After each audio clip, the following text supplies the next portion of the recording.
Hello दोस्तों, welcome to think smart dot com classes. दोस्तों, जल संसाधन एक ऐसा चैप्टर है जो UP board, Bihar board, MP board लगभग हर बोर्ड में यहाँ से प्रश्न पूछे जाते हैं और बहुत अच्छा अंक हमें प्रदान करता है। तो इस लिहाज से आपको इस चैप्टर को ध्यान से पढ़ना चाहिए। इसके पहले हमने एक लेक्चर कंप्लीट कर लिया है। अगर आपने वो नहीं देखा तो जरूर जाकर देखिए।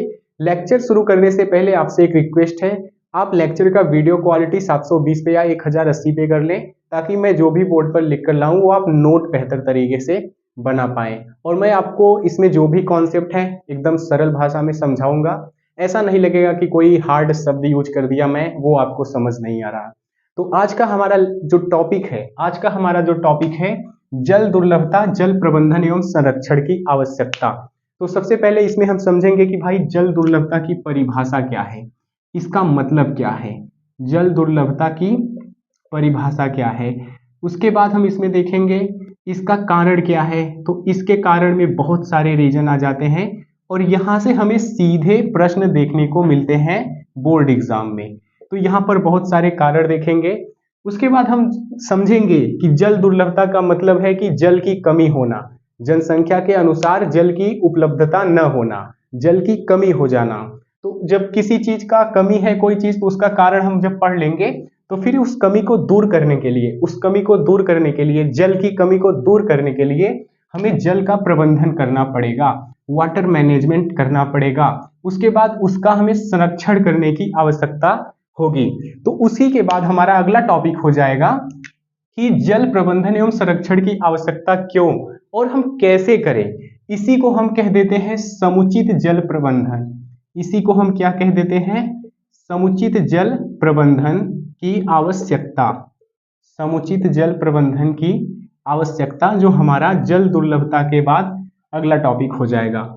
तो अगर आप इतना समझ लेते हैं, अगर यहाँ से प्रश्न आता है तो लंबा प्रश्न बनेगा 6 मार्क्स का या 4 मार्क्स का, तो आपका वो फाइनल हो जाएगा। इसके आगे भी हम लगातार क्रम से इस टॉपिक को, इस चैप्टर को कंप्लीट करेंगे।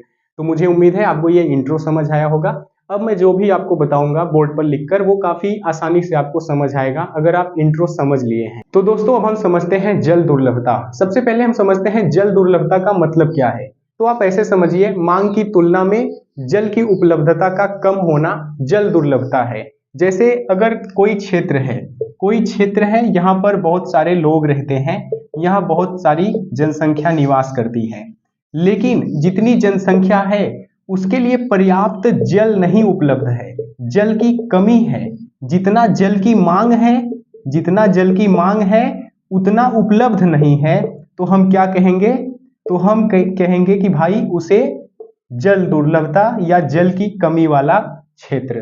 तो अगर आप इसे परिभाषा के तौर पर देखना चाहते हैं तो मांग की तुलना में जल की कमी को जल दुर्लभता कहा जाता है। अच्छा, एक स्वीडन के विशेषज्ञ हैं, उनका नाम है फाल्केनमार्क। फाल्केनमार्क जल दुर्लभता को अच्छे से परिभाषित करते हैं। ये कहते हैं कि भाई अगर किसी क्षेत्र में या देश में प्रतिवर्ष प्रति व्यक्ति 1700 घन मीटर, कितना, 1700 घन मीटर से कम जल उपलब्ध होता है, तो उस क्षेत्र को हम कहेंगे जल तनाव वाला क्षेत्र। मतलब वहां पर जल की तनाव है, जल की कमी महसूस हो रही है, लेकिन उसे हम जल दुर्लभता नहीं कहेंगे। अच्छा, तब इनसे पूछा गया भैया कि जल दुर्लभता क्या है। अगर आप कह रहे हैं 1700 घन मीटर से कम है किसी क्षेत्र में प्रतिवर्ष प्रति व्यक्ति जल, तो उसे हम कह देंगे जल तनाव वाला क्षेत्र। लेकिन अगर मैं आपसे पूछूं कि जल दुर्लभता को कैसे परिभाषित करते हैं ये, तो कहते हैं भैया प्रतिवर्ष प्रति व्यक्ति 1000 घन मीटर। अगर प्रतिवर्ष प्रति व्यक्ति 1000 घन मीटर 1000 घन मीटर जल उपलब्ध होता है, तो उसे कहेंगे जल दुर्लभता। क्या कहेंगे, जल दुर्लभता। तो मुझे उम्मीद है आपको ये समझ आया होगा। इसमें कोई बहुत हार्ड टॉपिक नहीं था, मैं इसे काफी देर से पढ़ा रहा हूँ, इसे बार बार बोल रहा हूँ ताकि आपको याद हो जाए, क्योंकि ये सीधे एमसीक्यू में भी पूछ सकता है। तो स्वीडन के एक विशेषज्ञ हैं फाल्केनमार्क, कहते हैं अगर किसी देश में प्रतिवर्ष प्रति व्यक्ति 1700 घन मीटर, मतलब एक व्यक्ति के लिए एक साल में 1700 घन मीटर से कम जल उपलब्ध हो रहा है, तो उसे हम कहेंगे जल तनाव वाला क्षेत्र, मतलब जल की कमी महसूस हो रही है, संघर्ष से जल प्राप्त हो रहा है। लेकिन अगर वही 1000 घन मीटर प्राप्त होता है उसी व्यक्ति को प्रतिवर्ष, तो उसे हम कहेंगे जल दुर्लभता। और हमने जल दुर्लभता की परिभाषा तो देख ही लिया कि भाई मांग की तुलना में जल की कमी को जल दुर्लभता कहते हैं। अच्छा, अब हमारा अगला टॉपिक होना है जल दुर्लभता के कारण। जल दुर्लभता के कारण क्या है, आप बता सकते हैं? तो सबसे पहला कारण है बढ़ती जनसंख्या। क्या हो गया? बढ़ती जनसंख्या। अब इसमें कोई लॉजिक लगाने वाली बात है नहीं, सिंपल सा बात है कि अगर जनसंख्या बढ़ेगी तो हमें संसाधनों की आवश्यकता अधिक होगी, हमें जल संसाधन की अत्यधिक आवश्यकता होगी। लेकिन अगर जनसंख्या बढ़ी और जनसंख्या के मांग के अनुसार जल उपलब्ध नहीं हो पाया तो क्या हो जाएगा? जल दुर्लभता हो जाएगा। तो एक कारण हो गया बढ़ती जनसंख्या, इसे हम भाषा के रूप में अच्छे से आपको लिखकर यहाँ पर दे देंगे अभी आगे। उसके बाद क्या हो गया? एक औद्योगिकरण। दूसरा कारण क्या हो गया? औद्योगिकरण। औद्योगिकरण से भी क्या होता है? जल दुर्लभता होता है। उसके बाद एक हो गया शहरीकरण। शहरीकरण, शहरीकरण भी जल दुर्लभता के लिए उत्तरदायी है। तो ये सब कारण हो जाएंगे, जस्ट अभी हम आगे पढ़ेंगे। इसके अलावा भी बहुत सारे कारण हैं। तो मुझे उम्मीद है आपको जल दुर्लभता समझ आया होगा और ये जो एक पॉइंट था वो भी आपको समझ आया होगा। तो अब हम पढ़ते हैं हमारा जो अगला टॉपिक है जल दुर्लभता का कारण। अगर आप इसे स्क्रीनशॉट लेना चाहते हैं तो ले सकते हैं। तो दोस्तों समझते हैं जल दुर्लभता के कारण, जिसमें से हमने 3 आपको बता ही दिया है। बढ़ती जनसंख्या, तो जनसंख्या बढ़ने से क्या होगा? आवश्यकता अधिक होगा जल का, और जब आवश्यकता अधिक होगा जल का तो फिर क्या होगा? फिर उसकी मांग की तुलना में कम हो जाएगा जल, वही हो जाएगा जल दुर्लभता। तो यहाँ पर मैंने लिखा है जैसे जनसंख्या बढ़ने से आपको पेयजल अत्यधिक चाहिए, पीने के लिए जल, कृषि के लिए चाहिए, क्योंकि जब जनसंख्या बढ़ेगा तो अनाज का उत्पादन भी तो बढ़ाना पड़ेगा, नहीं तो सब भूखे मरेंगे, भूखमरी के कारण मरेंगे। तो कृषि में अत्यधिक जल लगेगा क्योंकि कृषि करना पड़ेगा। घरेलू उपयोग के लिए जल की आवश्यकता अधिक होगी। तो लगातार जनसंख्या बढ़ने से क्या हो जाएगा? हमें जल दुर्लभता देखने को मिल सकता है। उसके बाद औद्योगिकरण, जैसे आप कोई उद्योग लगाएंगे तो वहां उत्पादन के लिए जल की आवश्यकता पड़ रही है। अगर कोई ऐसा उद्योग है जहां उत्पादन के लिए अत्यधिक जल की आवश्यकता पड़ रही है, जैसे यहाँ इस समय E20 जो एथेनॉल का है, एथेनॉल उत्पादन में, तो जल का अत्यधिक उत्पादन में आपको लग रहा है। उसके बाद शीतलन, जैसे आप मुर्गी फार्म नहीं देखे हैं, मुर्गी फार्म, जो मुर्गी फार्म होता है, कुक्कुट पालन जो होता है, आप वहां देखेंगे कि भाई मुर्गियां जो रहती हैं वहां इंडस्ट्री में, उनसे ठंडा रखने के लिए लगातार जल को छिड़कना पड़ता है। तो जल का छिड़काव, फुहारा, इनसे भी जल अत्यधिक लगता है। उसके बाद औद्योगिकरण में सफाई, क्या आप सफाई नहीं करते उद्योगों का? जैसे अगर आप डेयरी फार्म देखेंगे तो डेयरी फार्म में आप भैंस को धुलते हैं, गाय को धुलते हैं, तो धोना पड़ता है, तो उसके धोने में जल का अपव्यय खर्च होगा। तो औद्योगिकरण कैसे उत्तरदायी है जल दुर्लभता के लिए? उसके बाद है हमारा शहरीकरण, और लगातार शहरों के विस्तार से जल की मांग बढ़ रही है, क्योंकि शहरों में जल की मांग अत्यधिक बढ़ गई है, क्योंकि जनसंख्या लगातार शहरों की तरफ प्रस्थान कर रही है। उसके बाद है कृषि में जल का अत्यधिक उपयोग, जो यहाँ पर मैंने आपको बताया, उसका कारण जनसंख्या ही है। जनसंख्या अधिक बढ़ रहा है तो कृषि में उत्पादन की आवश्यकता बढ़ रही है। कृषि में अत्यधिक उत्पादन के लिए हमें जल अत्यधिक उपभोग करना पड़ रहा है। तो जल के अत्यधिक उपयोग से जल की कमी हो रही है, तो फिर हो जा रहा है जल दुर्लभता। तो भारत में उपलब्ध मीठे जल का आपको एक डेटा याद रखना है। भारत में उपलब्ध मीठे जल का 80 से 90% किस लिए उपयोग किया जाता है? कृषि के लिए उपयोग किया जाता है। तो यहाँ पर ये हो गया। उसके बाद है जल प्रदूषण। अब आपको याद रखना, जैसे हो गया घरेलू कचरा हो गया, औद्योगिक अपशिष्ट हो गया, घरेलू कचरा हो गया, औद्योगिक अपशिष्ट हो गया। उसके अलावा रासायनिक उर्वरक हो गया, जो हम खेतों में छिड़कते हैं अत्यधिक उत्पादन के लिए। तो उससे क्या होता है, हमारी जो भूजल है, जो भूमिगत जल है, जो भौम जल है, जो भूमि के नीचे जल है, वो क्या होता है? वो प्रदूषित होता है। उसके साथ साथ क्या होता है? नदियां हमारी प्रदूषित हो रही हैं, नदियां प्रदूषित हो जाती हैं। तो एक कारण ये हो गया। उसके बाद जल दुर्लभता का एक कारण अनियमित मानसून तथा जलवायु परिवर्तन। तो आपको पता ही है भारत में क्या है, भारत में कृषि हमारे मानसून पर निर्भर है। अगर मानसून ना आए तो कृषि में उत्पादन गिर जाए। तो अनियमित मानसून अगर कभी लेट आ गया, कभी जल्दी आ गया, वो हो गया एक। उसके बाद जलवायु परिवर्तन, क्या होता है? Climate change. क्लाइमेट चेंज के कारण जो वर्षा का पैटर्न है वो बदल जाता है।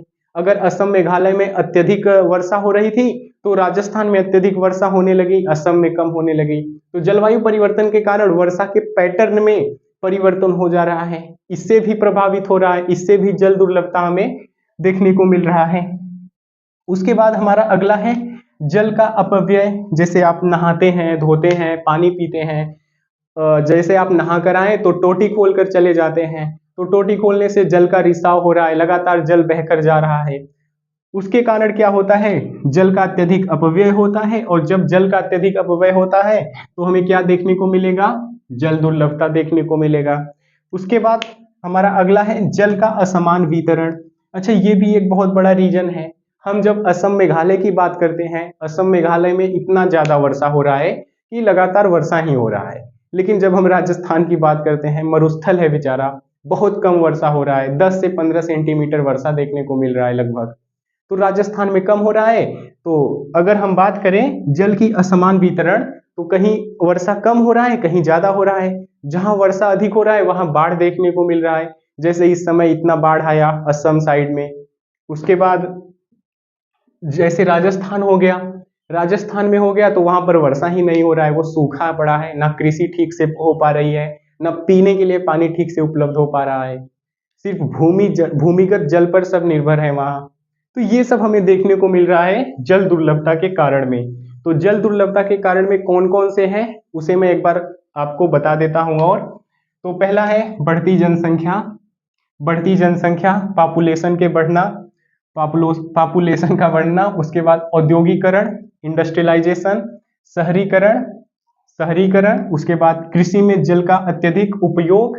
उसके बाद जल प्रदूषण। उसके बाद अनियमित मानसून।